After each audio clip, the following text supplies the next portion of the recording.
ನಮ್ಮ ಇಂದ್ರಿಯಗಳನ್ನು ಯಾವ ರೀತಿಯಾಗಿ ಕಂಟ್ರೋಲ್ ಮಾಡ್ಕೋಬೇಕು ಅಥವಾ ಇಂದ್ರಿಯಗೆ ನಾವು ಹೇಗೆ ಬಲಿಯಾಗಬಾರ್ದು ಅನ್ನೋದನ್ನ ನಮಗೆ ತುಂಬಾ ಜನರಿಗೆ ಒಂದು ಏನಿರ್ತದೆ, ನಮಗೆ ಒಂದು ಡೌಟ್ಸ್ ಇರ್ತದೆ, ಒಂದು ಯಾವ ರೀತಿಯಾಗಿರ್ಬೇಕು ಅಂತ ಹೇಳಿ. ಈ ಭಗವದ್ಗೀತೆ ಒಂದು ಅಧ್ಯಾಯ 3 ಶ್ಲೋಕ 15 ಮತ್ತೆ 16ರಲ್ಲಿ ಏನ್ ಹೇಳ್ತಾನೆ ಅಂತ ಹೇಳಿದ್ರೆ, ಯಾರು ಕಾಲಚಕ್ರವನ್ನು ಅನುಸರಿಸ್ತಾ ಹೋಗ್ತಾರೆ ಅಥವಾ ದೇವರ ಒಂದು ದೇವರ ಧ್ಯಾನದಲ್ಲಿ ಆಗಿರ್ಬೋದು ಅಥವಾ ದೇವರ ಒಂದು ಕೃಪೆಗಳನ್ನು ಯಾರು ಒಂದು ಸ್ಮರಿಸುತ್ತಾ ಇರ್ತಾರೆ, ಅವರು ಇಂದ್ರಿಯಗಳನ್ನು ಕಂಟ್ರೋಲ್ ಮಾಡುವಂತಹ ಶಕ್ತಿ ಇರ್ತದೆ ಅಂತ ಹೇಳಿ ಈ ಭಗವದ್ಗೀತೆಯಲ್ಲಿ ಹೇಳ್ತೇವೆ. ಅಂತ ಹೇಳಿದ್ರೆ ನಮ್ಮ ಈಗೋವನ್ನು ಬಿಡ್ಬೇಕು, ಅಹಂ ಅನ್ನೋದನ್ನ ಬಿಟ್ಟಾಗ ಮಾತ್ರ ಇಂದ್ರಿಯಗಳಿಗೆ ನಾವು ತುತ್ತರಾಗಲ್ಲ. ಹೊರತಾಗಿ ಇಂದ್ರಿಯಗಳೇ ಒಡೆಯನಾದಂತಹ ಶ್ರೀಕೃಷ್ಣನಿಗೆ ನಾವು ಗುರಿ ಆಗ್ತೇವೆ ಅನ್ನೋದನ್ನ ಈ ಶ್ಲೋಕವನ್ನು ಹೇಳ್ಕೊಡ್ತ. ಅಂತ ಹೇಳಿದ್ರೆ ಯಾವುದು ಕೂಡ ನಮ್ಮದಲ್ಲ ಅನ್ನೋ ಒಂದು ಮನೋಭಾವದಿಂದ ನಾವು ಬದುಕಿದ್ರೆ ಅಥವಾ ಜೀವಿಸ್ತಾ ಇದ್ರೆ ಆಗ ಯಾವುದೇ ರೀತಿಯ ನಮ್ಮಲ್ಲಿ ಆಸೆ ಆಕಾಂಕ್ಷೆಗಳನ್ನು ಹುಟ್ಟುವುದಿಲ್ಲ. ಹೊರತಾಗಿ ಇದು ನನ್ನದಲ್ಲ ಅನ್ನೋ ಮನೋಭಾವ ನಮ್ಮಲ್ಲಿ ಇರ್ತದೆ.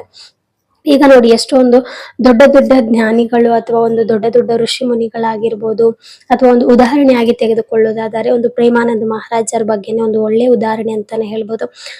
ಅವರು ಒಂದು ಹೊತ್ತಿನ ಊಟಕ್ಕಾಗಿ ಅವ್ರು ಎಷ್ಟೋ ಒಂದು ಫೇಮಸ್ ಇದ್ರೆ ಕೂಡ ಒಂದು ಹೊತ್ತಿನ ಊಟಕ್ಕೋಸ್ಕರ ಅವರು ಇನ್ನೊಬ್ಬರ ಮನೆಗೆ ಹೋಗಿ ಅವ್ರು ಏನ್ ಕೊಟ್ಟಿರ್ತಾರೆ ಆ ಪ್ರಸಾದವನ್ನು ಸ್ವೀಕರಿಸಿ ಜೀವನವನ್ನು ಕಳೆಯುತ್ತಿರ್ತಾರೆ. ಅದೇ ನಮ್ಮಲ್ಲಿ ಹಣ ಇರದಿದ್ರೆ ಕೂಡ ಅಹಂಕಾರ ಅನ್ನೋದನ್ನ ಜಾಸ್ತಿ ಇರ್ತದೆ. ಅವಾಗ ನಮ್ಮಲ್ಲಿ ನಾವು ನಮ್ಮದು ಏನು ಆಕಾಂಕ್ಷೆಗಳಿರ್ತಾವ ಅದಕ್ಕೆ ಮಾತ್ರ ಪೂರೈಸ್ತಾ ಹೋಗ್ತೇವೆ ಹೊರತು ನಮಗೆ ಏನು ನಿಜವಾದ ಒಂದು ನಾವು ಹುಟ್ಟಿರುವಂತಹ ಉದ್ದೇಶ ಆದ್ರೂ ಏನು ಅಥವಾ ಇದ್ರ ಹಿಂದೆ ಇರುವ ಪರಿಕಲ್ಪನೆ ಆದ್ರೂ ಏನು ಅಂತ ಹೇಳಿ ನಮ್ಗೆ ಖಂಡಿತವಾಗಿಯೂ ಗೊತ್ತಿರುವುದಿಲ್ಲ.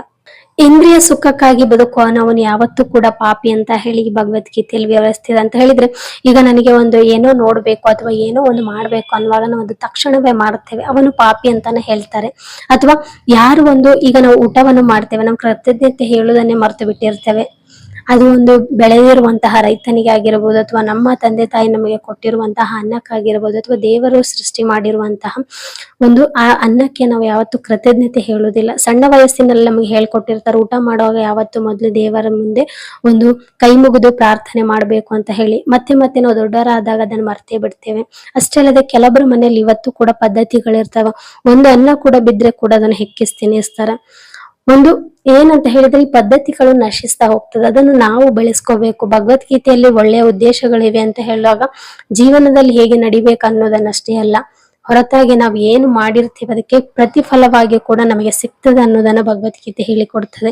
ನೀನ್ ಎಷ್ಟೇ ಒಳ್ಳೆಯದನ್ನು ಮಾಡು, ಅದಕ್ಕೆ ಪ್ರತಿಯಾಗಿ ನಿನಗೆ 2 ಪಟ್ಟಿನಷ್ಟು ಒಳ್ಳೆ ಸಿಗ್ತದೆ. ನೀನ್ ಎಷ್ಟು ಕೆಟ್ಟದ್ ಮಾಡ್ತೀಯ ಅದ್ರ ಪ್ರತಿಯಾಗಿ ನಿನಗೆ 2 ಪಟ್ಟಷ್ಟು ಅಥವಾ 10 ಪಟ್ಟಷ್ಟು ನಿನಗೆ ಕೆಟ್ಟದನ್ನು ಸಿಗ್ತದಂತ ಹೇಳಿ ಕರ್ಮದ ಬಗ್ಗೆ ಕೂಡ ಇಲ್ಲಿ ವಿವರಿಸ್ತಾರೆ. ಅಂತ ಹೇಳಿದ್ರೆ ಮಳೆ ಬರುವುದು ಕೂಡ ದೇವರ ಅಜ್ಞೆಯದಿಂದ, ಹೊರತಾಗಿ ನಾವು ಯಾವುದೇ ಒಂದು ಮಾಡಿರುವಂತಹ ಏನೋ ಒಂದು ಇದ್ರಿಂದ ಅಲ್ಲ, ಹೊರತಾಗಿ ದೇವರು ಅದಕ್ಕಾಗಿ ಯಜ್ಞಗಳನ್ನು ಮಾಡ್ತಾರಂತೆ. ಕೆಲವೊಮ್ಮೆ ನೋಡಿ, ಈಗ ತುಂಬಾ ಒಂದು ಹಳ್ಳಿಗಳಲ್ಲಾಗಿರ್ಬೋದು ಯಾವುದೇ ಒಂದು ಪ್ರದೇಶದಲ್ಲಿ ಮಳೆ ಬರ್ಲಿಲ್ಲ, ಒಳ್ಳೆ ಬೆಳೆ ಬೆಳಿಲಿಲ್ಲ ಅಂತ ಅನ್ನುವಾಗ ನಮ್ಮ ಒಂದು ಜ್ಯೋತಿಷರ ಹತ್ರ ಕೇಳ್ತೇವೆ. ಅಂತ ಹೇಳಿದ್ರೆ ನಮ್ಮದೇನು ದೈವ ಆಗಿರ್ಬೋದು ದೇವರ ಹತ್ರ ಪ್ರಶ್ನೆಗಳನ್ನು ಇಡ್ತೇವೆ, ಯಾಕೆ ಬರ್ತಿಲ್ಲ ಮಳೆ ಅನ್ನುವಾಗ ಹೇಳ್ತದೆ ಇಂತಹ ಯಜ್ಞಗಳನ್ನು ಮಾಡಿ ಪೂಜೆ ಪುನಸ್ಕಾರಗಳನ್ನು ಮಾಡಿ ಅದು ಮಾಡಿದ ತಕ್ಷಣ ಅಥವಾ ಮಾಡುವಾಗ್ಲೇ ಬರ್ತದೆ ಅಂತ ಹೇಳಿದ್ರೆ ಯಜ್ಞಗಳನ್ನೋದು ನಮ್ಮ ಜೀವನದಲ್ಲಿ ಯಾವ ರೀತಿ ಬೆಳಿಗ್ಗೆ ಎದ್ದ ತಕ್ಷಣ ನಮಗೆ ಏನು ಹೊಟ್ಟೆಗೆ ಊಟ ಬೇಕು ಅದೇ ತರ ಯಜ್ಞಗಳನ್ನೋದು ನಮಗೆ ದಿನನಿತ್ಯ ಪ್ರಕೃತಿಗೆ ಏನ್ ಮಾಡ್ಬೇಕು ಅದನ್ನು ನಾವು ಮಾಡದಿದ್ರೆ ನಮಗೆ ನಿಜವಾಗಿಯೂ ಮಳೆ ಬೆಳೆ ಅನ್ನೋದನ್ನ ಕೊಡುದಿಲ್ಲ.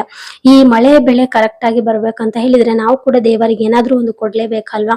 ಈಗ ಯಾರೇ ಆಗ್ಲಿ, ಈಗ ನಾವು ಶಾಲೆಗೆ ಹೋಗ್ತೇವೆ ಅಂತ ಹೇಳಿದ್ರೆ ಫೀಸ್ ನಮಗೆ ಎಷ್ಟೇ ಕಡಿಮೆ ಇದ್ರೆ ಕೂಡ ನಮಗೆ ಗುರುಗಳಾಗಿರ್ಬೋದು ಏನೋ ಒಂದು ನಮ್ಮಿಂದ ಅವರಿಗೆ ಕೂಡ ಸಂಬಳ ಸಿಗ್ತದೆ. ಹಾಗಾಗಿ ಯಾರೇ ಒಬ್ರು ಧರ್ಮಚಕ್ರ ಹೇಗಿದೆ ಅಂತ ಹೇಳಿದ್ರೆ ಇನ್ನೊಬ್ರಿಗೆ ಉಪಯೋಗ ಆಗದಿದ್ರೆ ನಮ್ಮನ್ನ ಯಾರು ಕೂಡ ಲೆಕ್ಕಿಸುವುದಿಲ್ಲ. ಹಾಗಾಗಿ ನಾವೇನೇ ಮಾಡ್ಬೇಕು ಅಥವಾ ಏನೇ ಮಾಡ್ಕೋಬೇಕು ಅಂದ್ರೆ ಕೂಡ ನಮಗೆ ಅದಕ್ಕೆ ಕೃತಜ್ಞತೆ ಮನೋಭಾವ ಇದ್ರೆ ನಮಗೆ ಎಲ್ಲ ಕೂಡ ಸಾಧ್ಯ ಅಂತಾನೆ ಹೇಳ್ಬೋದು. ಅಷ್ಟೇ ಅಲ್ಲದೆ ಅಹಂಕಾರ ಅನ್ನೋದನ್ನು ಮೊದಲು ಬಿಡಬೇಕು. ನಾನು ನನ್ನದು ಅನ್ನೋ ಒಂದು ಮದ ಮತ್ಸರಗಳು ಕೋಪಗಳು ಅನ್ನೋದು ಇರ್ತದಲ್ಲ, ಅದನ್ನು ಬಿಟ್ಟಾಗ ಮಾತ್ರ ನಾವು ಶ್ರೀಕೃಷ್ಣನ ಒಂದು ನಿಜವಾದ ಭಕ್ತರಾಗ್ಲಿಕ್ಕೆ ಸಾಧ್ಯ ಅಂತಾನೆ ಹೇಳ್ತಾರೆ.